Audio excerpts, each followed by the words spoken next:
കൊരിന്ത്യർ 6:17 എഴുതുന്നു, one who join with the Lord is one spirit with the Lord.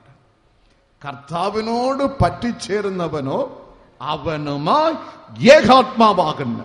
one spirit in him. ദൈവാത്മാവ് നിന്റെ ഉള്ളിൽ വരുമ്പോൾ Bible നമ്മ പഠിപ്പിക്കുന്നു സദൃശവാക്യം 30 വചനത്തിലെ ബൈബിൾ നമ്മ പഠിപ്പിക്കുന്നു,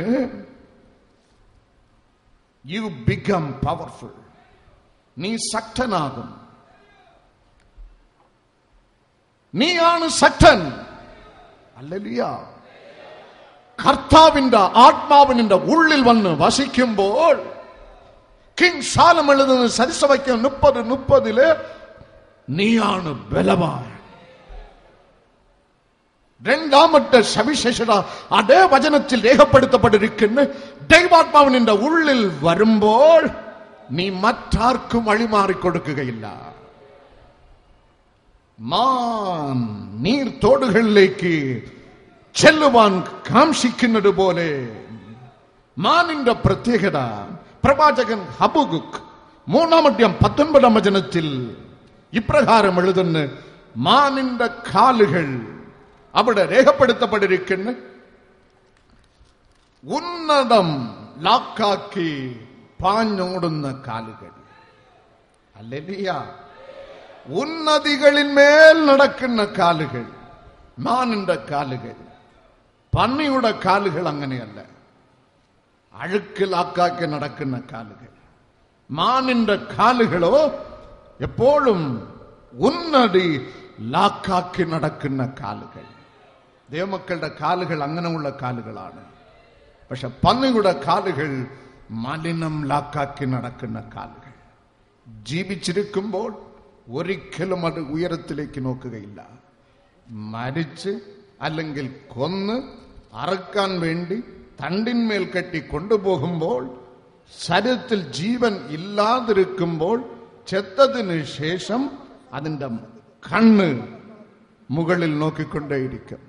കാലം കടന്നതിന് ശേഷം, ജീവൻ പോയതിനു ശേഷം ബൈബിൾ നമ്മ പഠിപ്പിക്കുന്നു.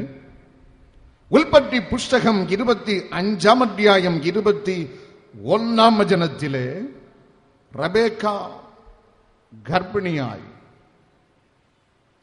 അവിടെ രേഖപ്പെടുത്തപ്പെട്ടിരിക്കുന്നു. എന്താകും എന്ന് ദൈവസന്നിധിയിൽ അപേക്ഷിക്കുവാൻ പോയപ്പോൾ സ്വർഗത്തിലെ ദൈവം അവളോട് സംസാരിക്കുന്നു, നിന്റെ വയറ്റിൽ ഉള്ളത് 2 വംശമാണ്. ഒന്ന് ഏസാവ് പന്നിയെപ്പോലെ ഉള്ള വംശം, 2 യാക്കോബ് മാൻകുട്ടിയെ പോലെ ഉള്ള വംശം. ആമേൻ. ഈ ലോകം ലാക്കാക്കി ജീവിക്കുന്ന വംശം ഏസാവിന്റെ വംശം. നിത്യത ലാക്കാക്കി ജീവിക്കുന്ന വംശം യാക്കോബിന്റെ വംശം. 2 വംശം നിന്റെ വയറിൽ ഉടലെടുത്തിരിക്കുന്നു. ബൈബിളിൽ രേഖപ്പെടുത്തപ്പെട്ടിരിക്കുന്നു ഏസാവിനെ കുറിച്ച്. ഉൽപ്പത്തി പുസ്തകം 25:34 വചനത്തിൻ പ്രകാരം, എബ്രായർക്ക് എഴുതിയ ലേഖനം 12:16 പ്രകാരം, എബ്രായർക്ക് എഴുതിയ ലേഖനം 12:17 വചനം അവിടെ രേഖപ്പെടുത്തപ്പെട്ടിരിക്കുന്നു. ഏസാവിന് ദൈവം നൽകിയ തക്ക സന്ദർഭം അവൻ നഷ്ടപ്പെടുത്തി. എബ്രായർക്ക് എഴുതിയ ലേഖനം 12 ബൈബിൾ നമ്മ പഠിപ്പിക്കുന്നു, അവൻ പിന്നേറ്റതിൽ അനുഭവിച്ചു. പ്രിയമുള്ളവരെ, സഭപ്രസംഗി 3:1 ബൈബിളിൽ രേഖപ്പെടുത്തപ്പെട്ടിരിക്കുന്നു, എല്ലാറ്റിനും ഒരു കാലമുണ്ട്. ആമേൻ. എല്ലാറ്റിനും ഒരു കാലമുണ്ട്. ദൈവം തന്നിരിക്കുന്ന സന്ദർഭം നീ നഷ്ടപ്പെടുത്തി കളയരുത്. ബൈബിളിൽ രേഖപ്പെടുത്തപ്പെട്ടിരിക്കുന്നു ഏസാവിന് ദൈവം നൽകിയ ജ്യേഷ്ഠ അവകാശം, ആ സന്ദർഭം, ദൈവം നൽകിയ കൃപ, ദൈവം നൽകിയ അനുഗ്രഹം, ദൈവം നൽകിയ മാനം അവൻ നഷ്ടപ്പെടുത്തി. ഒരു ഊണിന് വേണ്ടി അവൻ വിറ്റ് അവൻ അലക്ഷ്യമാക്കി കളഞ്ഞു. പിന്നേത്തതിൽ അനുതപിച്ച് കരഞ്ഞ് ദൈവം ആ കരച്ചിൽ കൈക്കൊണ്ടില്ല. ഇകലോകമാണ് അവന്റെ ലാക്ക്, ഒരു നേരം ആഹാരമാണ് അവന്റെ ലാക്ക്. ഈ ലോകത്തിനു വേണ്ടി ജീവിച്ചവൻ. ബൈബിൾ നമ്മെ പഠിപ്പിക്കുന്ന ആത്മീയ കാര്യങ്ങളിൽ ദാഹമുള്ളവരായിരിക്കും, ആത്മീയ കാര്യങ്ങളിൽ വിശപ്പുള്ളവരായിരിക്കും. എബ്രായർ 12:17 വചനത്തിൽ യേശാവിനെ കുറിച്ച് സ്വർഗത്തിലെ ദൈവം വിശേഷിപ്പിക്കുന്നത് അവൻ അഭക്തൻ എന്നാണ്. ഇന്ന് ദൈവം അറിയപ്പെടുന്നത് യേശാവിന്റെ ദൈവമെന്നല്ല, യാക്കോബിന്റെ ദൈവമെന്നാണ്. ദൈവത്തിന്റെ കൃപ അലക്ഷ്യമാക്കിയവൻ, ഒരു ഊണിനു വേണ്ടി ദൈവം നൽകിയ മാനം വിറ്റുകളഞ്ഞവൻ, തക്ക സമയം ഉപേക്ഷിച്ച് പിന്നത്തിൽ കരഞ്ഞ് വിലപിച്ചവൻ. പക്ഷെ ദൈവഭക്തൻ യാക്കോബ് അങ്ങനെയല്ല. ബൈബിളിൽ രേഖപ്പെടുത്തപ്പെട്ടിരിക്കുന്ന ഉൽപ്പത്തി പുസ്തകം 32 വചനത്തിലെ സ്വർഗത്തിലെ ദൂതൻ ഇറങ്ങി യാക്കോബിനോട് മല്ല് പിടിച്ചിട്ട് സ്വർഗത്തിലെ ദൈവം യാക്കോബിനോട് അരുളി ചെയ്യും, ഉഷസ്സായല്ലോ, ഞാൻ പോകട്ടെ. ഉഷസ്സായല്ലോ. ഉൽപ്പത്തി 28 ഒന്നുമില്ലാതിരുന്നപ്പോൾ യാക്കോബ് ഉഷസ്സിൽ എഴുന്നേറ്റ് പ്രാർത്ഥിച്ചു. ഇന്ന് സർവസമൃദ്ധിയും യാക്കോബിന് ലഭിച്ചപ്പോൾ പ്രാർത്ഥന കുറഞ്ഞില്ല, പ്രാർത്ഥന കൂടി. അവിടെ രേഖപ്പെടുത്തപ്പെട്ടിരിക്കുന്നു, ഉഷസ്സോളം പ്രാർത്ഥിക്കുന്നു. ഞാൻ പോകട്ടെ, ഉഷസ്സായല്ലോ. യാക്കോബിന്റെ തീഷ്ണത, യാക്കോബിന്റെ ദാഹം, യാക്കോബിന്റെ വിശപ്പ്. ഉൽപ്പത്തി പുസ്തകം 32:26 വചനത്തിൽ ബൈബിൾ നമ്മെ പഠിപ്പിക്കുന്ന ദൈവസന്നിധിയിൽ മല്ല് പിടിക്കുന്ന യാക്കോബിന്റെ സ്റ്റേറ്റ്മെന്റ് അവിടെ രേഖപ്പെടുത്തപ്പെട്ടിരിക്കുന്നു, നീ എന്നെ അനുഗ്രഹിച്ചതല്ലാതെ ഞാൻ നിന്നെ വിടുകയില്ല. ആമേൻ. സ്വന്തം സഹോദരൻ യേശാവിന്റെ വിശപ്പ് ഒരു നേര ആഹാരത്തിൽ, അവന്റെ അനുജൻ യാക്കോബിന്റെ ദാഹവും വിശപ്പും ദൈവത്തിന്റെ സ്പർശനത്തിൽ, ദൈവത്തിന്റെ അനുഗ്രഹത്തിൽ. ഇന്ന് ദൈവം അറിയപ്പെടുന്നത് യേശാവിന്റെ ദൈവമെന്നല്ല, യാക്കോബിന്റെ ദൈവമെന്നാണ്. ഹല്ലേലൂയ.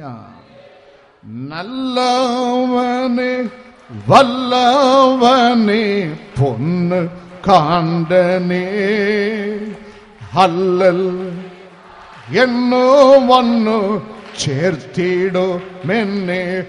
ഏയ് നല്ലവനെ വനെ പൊന്ന് കാണ്ടനേ ഹല്ലൽ തീർക്കാം എന്നോ വന്നു ചേർത്തിടുമെന്നെ. തുല്യമില്ല അഗ്നി വ്യാപരിക്കുന്നു, തുല്യമില്ല മോടത്തോട്. ടി ടി ടി ടി ടി ടി ടി ടി കെട്ടുകൾ പൊട്ടട്ടെ, കെട്ടുകൾ പൊട്ടട്ടെ, കെട്ടുകൾ പൊട്ടട്ടെ. ഹൃദയം തുറന്ന് നിലവിളിച്ചാട്ട്, ഹൃദയം തുറന്ന് നിലവിളിച്ചാട്ട്. ലഭിച്ച അനുഗ്രഹം പാഴാക്കരുത്, ലഭിച്ച സന്ദർഭം പാഴാക്കരുത്. യേശാവ് പിന്നേറ്റതിൽ അനുതപിച്ച്, യേശാവ് പിന്നേറ്റതിൽ അനുതപിച്ച് ദൈവം തള്ളിക്കളഞ്ഞ് കർത്താവിന്റെ മാനം അലക്ഷ്യമാക്കിയവൻ, വിട്ടുകളഞ്ഞവൻ, അഭക്തൻ. സ്വന്തം സഹോദരൻ യാക്കോബ് അങ്ങനെയല്ല. ദൈവസന്നിധിയിൽ നിന്ന് ഒരു സ്പർശനത്തിനായി മല്ല് പിടിച്ച യാക്കോബ് നിലവിളിച്ചാട്ട്, നിലവിളിച്ചാട്ട്. നിന്റെ വിശപ്പ് ആരിലാണ്? നിന്റെ ദാഹം എന്തതിനാല്? ടീ ടീ ടീ ടീ ടീ ടീ. കൈകൾ ഉയർത്തി, കൈകളെ തട്ടി, ഉള്ളു തുറന്ന്, യേശുവേ എന്റെ ഉള്ളിൽ വരണമേ, എന്റെ ഉള്ളിൽ വരണമേ. അങ്ങ് എനിക്ക് ആവശ്യമുണ്ട്, അങ്ങ് എനിക്ക് ആവശ്യമുണ്ട്, അങ്ങ് എനിക്ക് ആവശ്യമുണ്ട്. ഉള്ളു തുറക്കുമോ, ഉള്ളു തുറക്കുമോ, ഉള്ളു തുറക്കുമോ, ഹൃദയം തുറക്കുമോ? യേശുവേ നന്ദി. അഗ്നി വ്യാപരിക്കുന്നു. ആത്മ നിറവ് പ്രാപിച്ചാട്ടെ, ആത്മ നിറവ് പ്രാപിച്ചാട്ടെ, ആത്മ നിറവ് പ്രാപിച്ചാട്ടെ. ആമേൻ. ചിലരുടെ പാർപ്പിടത്തെ ചുറ്റും വിഷജന്തുക്കൾ മയമുഖാന്തരം, പാർപ്പിടത്തിന്റെ ഉള്ളിലും വിഷജന്തുക്കളുടെ പാർപ്പിടമായിട്ടുണ്ട് നിലവിളിക്കുന്ന ചില കുടുംബങ്ങളിൽ സ്വർഗത്തിലെ ദൈവത്തിന്റെ ദിവ്യ സാന്നിധ്യം ഇറങ്ങുന്നടാ. പാമ്പിന്റെ കൈ മുറിയട്ടെ യേശു നാമത്തിൽ. നിങ്ങളുടെ കാമ്പൗണ്ട്, നിങ്ങളുടെ ഭവനം, നിങ്ങളുടെ കുടുംബം, നിങ്ങളുടെ പാർപ്പിടം ദൈവം ശുദ്ധീകരിക്കുന്നു. പാമ്പും വിഷജന്തുക്കളും യേശുവിൻ നാമത്തിൽ പുറത്താകുന്നടാ. അഗ്നി കട്ടുന്നു. അവൻ ശുദ്ധീകരിക്കുന്നടാ. ഹല്ലേലൂയ. ആമേൻ. നിനക്ക് വിരോധമായി ചെയ്യപ്പെട്ട മാന്ത്രിക കെട്ടുകൾ യേശുവിൻ നാമത്തിൽ പൊട്ടുന്നടാ. ഉറക്കം നഷ്ടപ്പെട്ട അനേകര് യേശു തൊടുന്ന് സൗഖ്യമാക്കുന്നു. വിരോധമായുള്ള മാന്ത്രിക അമ്പുകൾ മടങ്ങിപ്പോകുന്നു. Oh Jesus. ഉറക്കമില്ലാതെ നിലവിളിക്കുന്ന തന്റെ ജനത്തെ അവൻ തൊടുന്ന് വിടുതൽ നൽകുന്നു. ഹല്ലേലൂയ. എന്നും അയൽക്കാരനോട് ബഹളമാണ്, അയൽക്കാരനോട് കേസാണ്. എന്നും അയൽക്കാരൻ ഒരു സമാധാനം നൽകുന്നില്ല. അങ്ങനെ ജഡ ശത്രുക്കളുടെ മല്ല് വിട്ടു മാറിപ്പോകട്ടെ. അതിർത്തി തർക്കം മുഖാന്തരം, സിവിൽ കോടതി മുഖാന്തരം മനസമാധാനം നഷ്ടപ്പെട്ട്, അതിർത്തി നഷ്ടപ്പെട്ട് നിലവിളിക്കുന്ന ചില വ്യക്തികളിൽ സ്വർഗം ഇറങ്ങുന്നടാ. വിടുതൽ കൽപ്പിക്കുന്നടാ. അഗ്നി വ്യാപരിക്കുന്നു. ടീ ടീ ടീ ടീ ടീ ടീ ടീ. എല്ലാരിലും പോക്കി എന്റെ പാപമെല്ലാം തന്റെ യാഗത്താൽ നീക്കി എന്റെ ശാപമെല്ലാം താൻ വഹിച്ചതാ. പോക്കി എന്റെ പാപമെല്ലാം തന്റെ യാഗത്താൽ നീക്കി എന്റെ ശാപമെല്ലാം താൻ വഹിച്ചതാൽ. ഓർക്കും തോറും എന്നിൽ വർദ്ധിച്ചിടുന്നേ. ഓർക്കും തോറും സ്നേഹമെന്ന് വർദ്ധിച്ചിടുന്നേ. കൃപ പാർക്കുന്നിടാൻ എന്നു സാധ്യമോ? ഒരേ അമ്മയുടെ ഗർഭത്തിൽ നിന്ന് ഉരുവായ രണ്ട് സഹോദരങ്ങൾ. ഒരുത്തൻ ദാഹിച്ചത് ഒരു നേര ആഹാരത്തിനായി. ബൈബിൾ നമ്മ പഠിപ്പിക്കുന്ന ദൈവം നൽകിയ സന്ദർഭം അവൻ എന്നേക്കുമായി നഷ്ടപ്പെട്ട് അലക്ഷ്യമാക്കി. ദൈവ കൃപ അലക്ഷ്യമാക്കി. ഒരു ഊണിനു വേണ്ടി വിറ്റുകളഞ്ഞ് അഭക്തൻ. അതേ അമ്മയുടെ വയറിൽ നിന്ന് ഉരുവായ യാക്കോബ്, അവൻ ദൈവത്തിന് ആദ്യ സ്ഥാനം നൽകി. ഉഷസ്സിൽ ഉണർന്ന് പ്രാർത്ഥിച്ചവൻ എല്ലാം കിട്ടിയപ്പോഴും ആ സ്വഭാവം വിട്ടില്ല. ബൈബിൾ നമ്മ പഠിപ്പിക്കുന്ന അവൻ ഉഷസ്സോളം പ്രാർത്ഥിച്ചു. നേരം വിടിയാറായി, ഞാൻ പോകട്ടെ. ദൂതൻ മൽയുദ്ധം ചെയ്തപ്പോൾ അവൻ വിട്ടില്ല. എന്നെ അനുഗ്രഹിച്ചല്ലാതെ അങ്ങാണ് എനിക്ക് എല്ലാം. അങ്ങ് എന്നെ അനുഗ്രഹിച്ചല്ലാതെ ഞാൻ വിടുകയില്ല. ഇന്ന് ദൈവം അറിയപ്പെടുന്നത് യേശാവിന്റെ ദൈവമെന്നല്ല, യാക്കോബിന്റെ ദൈവമെന്നാണ്. രണ്ടാമത് ഇതേപോലൊരു സംഭവം പുതിയ നിയമഭാഗത്ത് ബൈബിൾ നമ്മ പഠിപ്പിക്കുന്നു.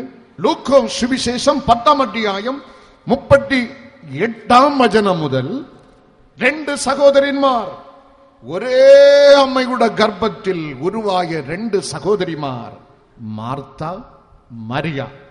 ബൈബിൾ നമ്മ പഠിപ്പിക്കുന്നു.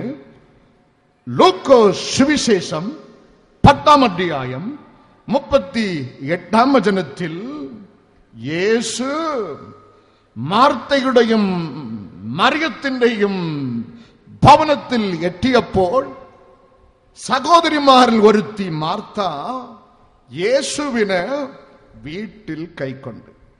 ഹല്ലേലൂയ. അവളുടെ സഹോദരി മറിയയോ അടുത്ത വചനം നമ്മ പഠിപ്പിക്കുന്നു. മറിയ യേശു കർത്താവിന്റെ കാൽക്കൽ വന്നിരുന്ന് അവന്റെ ആദരത്തിൽ നിന്ന് പുറപ്പെട്ട ജീവന്റെ വചനം ശ്രദ്ധിക്കുവാൻ അവൾ വന്ന് കാത്തിരുന്നു. അതിന്റെ അർത്ഥം മാർത്ത യേശുവിന് വീട്ടിൽ കൈക്കൊണ്ടപ്പോൾ മറിയ യേശുവിന് ഉള്ളിൽ കൈക്കൊണ്ട്. ആമേൻ, ഹല്ലേലൂയ. ഞാൻ ഒന്നുകൂടെ ആവർത്തിക്കട്ടെ. സ്വന്തം സഹോദരി മാർത്ത യേശുവിനെ തന്റെ വീട്ടിൽ കൈക്കൊണ്ടപ്പോൾ വചനം നമ്മ പഠിപ്പിക്കുന്ന അവളുടെ സഹോദരി മറിയ യേശുവിന് തന്റെ ഹൃദയത്തിൽ കൈക്കൊണ്ട്. പ്രിയമുള്ളവരെ, നിന്റെ ദാഹം ഏതിലാണ്? സ്വർഗമെന്ന് നിന്നെ വിളിക്കുന്ന ദാഹിക്കുന്നവൻ വരട്ടെ, ദാഹിക്കുന്നവൾ വരട്ടെ. നിന്റെ വിശപ്പ് ഏതിലാണ്? നിന്റെ ദാഹം ഏതിലാണ്? നിന്റെ ഉണർവ് ഏതിലാണ്? വേദപുസ്തകം നമ്മ പഠിപ്പിക്കുന്നു. മറിയ യേശുവിന്റെ കാൽക്കല്ലിരുന്ന് വചനം ശ്രദ്ധിച്ചു. കർത്താവിന്റെ സാക്ഷി ലൂക്കോ സുവിശേഷം 10-ാം അധ്യായം 41-42 വചനങ്ങളിൽ എന്റെ കാൽക്കല്ലിരുന്ന് എന്റെ വചനം ശ്രദ്ധിച്ചവൾ, ബൈബിളിൽ രേഖപ്പെടുത്തപ്പെട്ടിരിക്കുന്നു, നല്ല അംശം തെരഞ്ഞെടുത്തു. അംശം ഒരിക്കലും അവളുടെ അടുക്കൽ നിന്ന് എടുത്തു കൊള്ളപ്പെടുകയില്ല. അവൾ നല്ല അംശം തെരഞ്ഞെടുത്തു. പ്രിയമുള്ളവരെ, നിന്റെ തെരഞ്ഞെടുപ്പ്, നിന്റെ സമർപ്പണം, നീ തെരഞ്ഞെടുത്തിരിക്കുന്ന പ്രിയാരിറ്റി എപ്പോൾ വെളിപ്പെടും? നമ്മുടെ ജീവിത സാഹചര്യങ്ങളിൽ പിടിച്ചു നിൽക്കാൻ പറ്റാത്ത ചില അഗ്നി ശോധനകൾ ആഞ്ഞടിക്കുമ്പോൾ നിന്റെ തെരഞ്ഞെടുപ്പും നിന്റെ സമർപ്പണവും, നീ ദൈവസന്നിധിയിൽ കരഞ്ഞതും നീ ദൈവവേലയ്ക്ക് വേണ്ടി അധ്വാനിച്ചതും ആ സ്വഭാവം നിന്നെ വന്ന് സഹായിക്കും. കയ്യും കെട്ടി നോക്കിയിരിക്കുന്ന ദൈവമല്ല എന്റെ ദൈവം. നീ ദൈവസന്നിധിയിൽ നിന്റെ ദാഹവും നിന്റെ വിശപ്പും നിന്റെ സമർപ്പണവും നീ അധ്വാനിച്ചതും, നിനക്കൊരു കഷ്ടത വരുമ്പോൾ, നിനക്കൊരു ബുദ്ധിമുട്ട് വരുമ്പോൾ, ഒരു കഷ്ടത അഗ്നി ശോധനയാ നിന്റെ ജീവിതത്തിൽ ആഞ്ഞടിക്കുമ്പോൾ, മനുഷ്യരെല്ലാരും ഉപേക്ഷിച്ച് നീ സ്വർഗം നോക്കി നിലവിളിക്കുമ്പോൾ, അകന്ന് നിന്ന് കൈകെട്ടി നിൽക്കുന്ന കർത്താവല്ല നിന്റെ രക്ഷിതാവ്. നിന്റെ അടുത്ത് വന്ന് നിന്നെ സഹായിക്കുന്ന സർവശക്തനായ ദൈവമാണ് നിന്റെ രക്ഷിതാവ്. ബൈബിൾ നമ്മ പഠിപ്പിക്കുന്ന മാർത്ത യേശുവിന് വീട്ടിൽ കൈക്കൊണ്ട്, മറിയയോ യേശുവിന് തന്റെ ഉള്ളിൽ കൈക്കൊണ്ട്. അവരുടെ ജീവിതത്തിൽ ഒരു കഷ്ടത ആഞ്ഞടിച്ചപ്പോൾ യോഹന്നാൻ സുവിശേഷം 11-ാം അധ്യായം ബൈബിൾ നമ്മ പഠിപ്പിക്കുന്നു, അവിടെ സഹോദരൻ യേശു സ്നേഹിക്കുന്ന ലാസർ മരിച്ചു. ബൈബിളിൽ രേഖപ്പെടുത്തപ്പെട്ടിരിക്കുന്നു, മരിച്ച് 4 ദിവസമായി, നാറാൻ തുടങ്ങി ശരീരം. അതിനുശേഷം യേശുവിടെ വീട്ടിൽ പോയി. മാർത്ത ഓടി വന്ന് യോഹന്നാൻ സുവിശേഷം 11-ാം അധ്യായം 21-ാം വചനത്തിൽ യേശുവോട് അവൾ കണ്ണിനോട് പറയുന്നു, യജമാനനെ, അങ്ങ് ഇവിടെ ഉണ്ടായിരുന്നു എങ്കിൽ എന്റെ സഹോദരൻ മരിക്കയില്ലായിരുന്നു. ഇത് മാർത്തയുടെ വാക്കുകൾ. അതേ വാക്കുകളാണ് യേശുവിനെ മറിയ കണ്ടപ്പോൾ 32-ാം വചനത്തിലും ഉച്ചരിക്കുന്ന, കർത്താവേ, അങ്ങ് ഇവിടെ ഉണ്ടായിരുന്നെങ്കിൽ എന്റെ സഹോദരൻ മരിക്കില്ലായിരുന്നു. രണ്ടുപേരുടെയും പ്രാർത്ഥന ഒരേ പ്രാർത്ഥനയാണ്, ഒരേ വാക്കുകളാണ്, ഒരേ സ്റ്റേറ്റ്മെന്റ് ആണ്. പ്രിയമുള്ളവരെ, നീ ദൈവസന്നിധിയിൽ വിശന്നത്, ദാഹിച്ചത്, നീ സമർപ്പിച്ചത്, നീ നിറങ്ങിയത്, നിനക്കൊരു ശോധന വരുമ്പോൾ ദൈവസന്നിധിയിൽ കർത്താവിന്റെ കരം നിന്റെ സന്നിധിയിൽ നീട്ടി നിനക്ക് വിടുതൽ തരുന്ന നല്ല ദൈവം നമുക്കുണ്ട്. മറിയ ദൈവസന്നിധിയിൽ നിലവിളിച്ചപ്പോൾ, മാർത്ത നിലവിളിച്ചപ്പോഴല്ല, 32-ാം വചനത്തിൽ മറിയ, കർത്താവേ, അങ്ങ് ഇവിടെ ഉണ്ടായിരുന്നെങ്കിൽ എന്റെ സഹോദരൻ മരിക്കുകയില്ലായിരുന്നു എന്ന് മറിയ നിലവിളിച്ചപ്പോൾ യേശു ഉള്ളം നൊന്ത് കലങ്ങി അവൻ കരഞ്ഞു. ആമേൻ. രണ്ടുപേരും അർപ്പിച്ചത് ഒരേ പ്രാർത്ഥനയാണ്. യേശു കരഞ്ഞ് മറുപടി നൽകിയത് മറിയയുടെ പ്രാർത്ഥനയ്ക്കാണ്. ആമേൻ. നിന്റെ വിശപ്പ് ആരിലാണ്?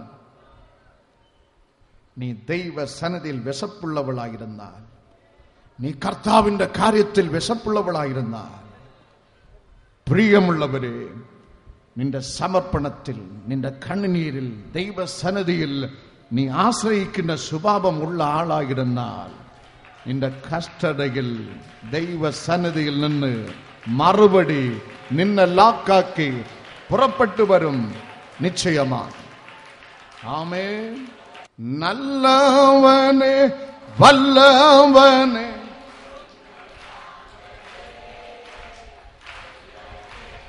എന്നോ വന്നു ചേർത്തിടുമെന്നെ. നല്ലവനെ, വല്ലവനെ, ഹല്ലൽ തീർക്കാം, എന്നോ വന്നു ചേർത്തിടുമെന്നെ. തുല്യമില്ല, തുല്യമില്ല മോടോട്. കൈകൾ ഉയർത്തി, കൈകളെ തട്ടി എല്ലാവരും അഗ്നി വ്യാപരിക്കുന്നു, അഗ്നി വ്യാപരിക്കുന്നു, അഗ്നി വ്യാപരിക്കുന്നു, ദൈവശക്തി വ്യാപരിക്കുന്നു എല്ലാവരിലും, എല്ലാവരിലും. യേശുവേ നന്ദി, യേശുവേ നന്ദി, യേശുവേ നന്ദി. കൈകൾ ഉയർത്തി, കൈകളെ തട്ടി. ആമേൻ. നന്ദി. മാർത്ത കർത്താവിനെ വീട്ടിൽ കൈക്കൊണ്ട്, മറിയ യേശുവിന് ഹൃദയത്തിൽ കൈക്കൊണ്ട്. സഹോദരൻ മരിച്ചപ്പോൾ മാർത്തയും പ്രാർത്ഥിച്ചു, മറിയയും പ്രാർത്ഥിച്ചു. ഒരേ പ്രാർത്ഥനയാണ്. യേശുവേ, അങ്ങ് ഇവിടെ ഉണ്ടായിരുന്നെങ്കിൽ എന്റെ സഹോദരൻ മരിക്കുകയില്ല. മാർത്തയുടെ പ്രാർത്ഥനയ്ക്ക് നോ ആൻസർ. ബൈബിൾ നമ്മെ പഠിപ്പിക്കുന്നു, മറിയ പ്രാർത്ഥിച്ചപ്പോൾ യേശുവിന്റെ ഉള്ളിന് ആ പ്രാർത്ഥന തൊട്ട്. അവളുടെ വിശപ്പും അവളുടെ ദാഹമും യേശു മാത്രമായിരുന്നു, ദൈവവചനം മാത്രമായിരുന്നു. യേശുവിന്റെ കാൽക്കൽ ഇരുന്ന് വചനം ശ്രദ്ധിച്ചവളാണ്. അവളുടെ നിലവിളി കേട്ടപ്പോൾ ബൈബിൾ നമ്മെ പഠിപ്പിക്കുന്നു, യോഹന്നാൻ 11:34-35 വചനങ്ങളിലെ, യേശു ഉള്ളം നൊന്ത് ഹൃദയം കലങ്ങി അവൻ കരഞ്ഞ്